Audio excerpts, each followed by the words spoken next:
Greetings, everyone. Welcome once again to another episode of Badass Unscripted. Remember, the purpose of these is to bring you some daily inspirations, things you can listen to really quick on the drive, on the commute, on your run, during your workout, however you use it. And I particularly like the episodes that repeat or drill home the fundamentals, the things that you need to practice to perfection, so that they become automatic, so that you're unconsciously competent. I mean, if you learn this stuff, you'll be able to do it in your sleep before you know it. But to get there, you have to surround yourself with continuous sources of inspiration. Knowledge is one thing, but it's the integration of all of that knowledge that makes you a powerful leader and practitioner. And this week, the thing that I want to talk about is your ability to leap. Now, this is a true fundamental. I think, in fact, that this is the most important skill that we as Agilists can foster and develop. And it's one of those skills, by the way, that they don't teach in school, at least not anymore. So if you want to talk about your career edge or your competitive edge, I think it's more important now than it ever has been to know how to leap. So let's take a second to define what that means. Leap means to do, to execute, to deliver, to try, to endeavor. Think about this for a sec. And if you can't think about it or you can't recall it, spend the next week just observing how many times in your organization do you hear people come up with solutions or other great ideas. And by solutions, to me, that means solving problems that slow us down, the things that we know we do that don't serve us. See, we have problems like that.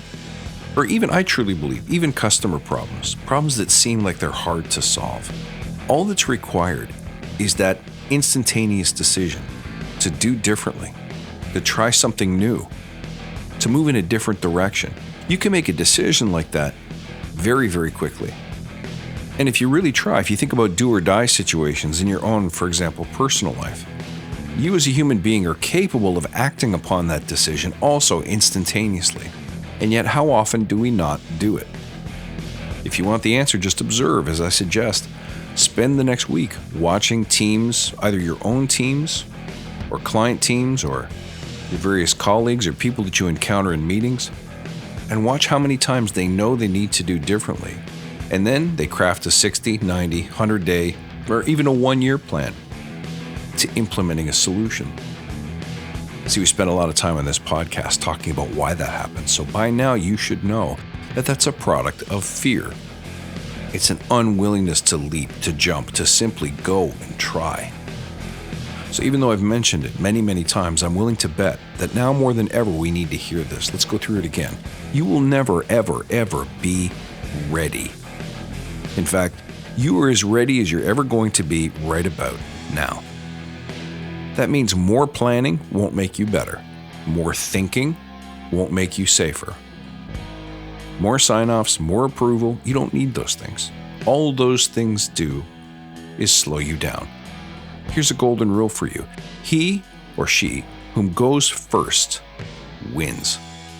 That's especially true in our competitive and innovative landscape. Whoever comes up with the coolest idea first is the true original, is the innovator. Let me ask you a question. Who was the second person to make a video like Michael Jackson's Thriller? The answer is, it doesn't matter. There was only one.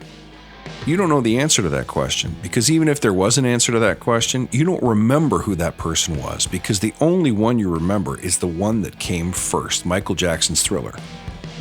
Everything after that was an also-ran or a wannabe. He who goes first wins. The good news is that every time you leap, one of two things happens. I love this quote. I didn't write it. I wish it did. Either you win or you learn. Notice there was no room for failure in there. And you might say, well, wait, sometimes I might try something and I will fail. It would be an absolute catastrophic, maybe expensive, maybe embarrassing flop. That's true. But I want you, in the context of leaping, to reframe how you think about failure. Simply changing the word from fail to learn. Either you win or you learn. Allows you to crave failure.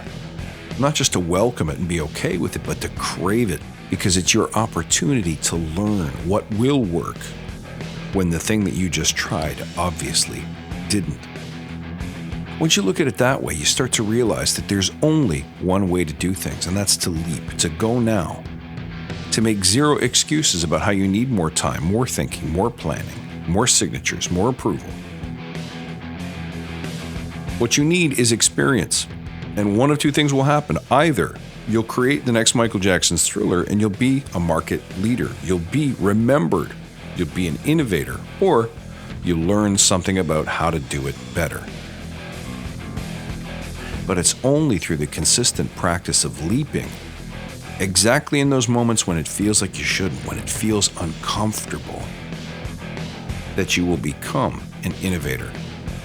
So let me ask you this question. What have you been avoiding? Really think about it.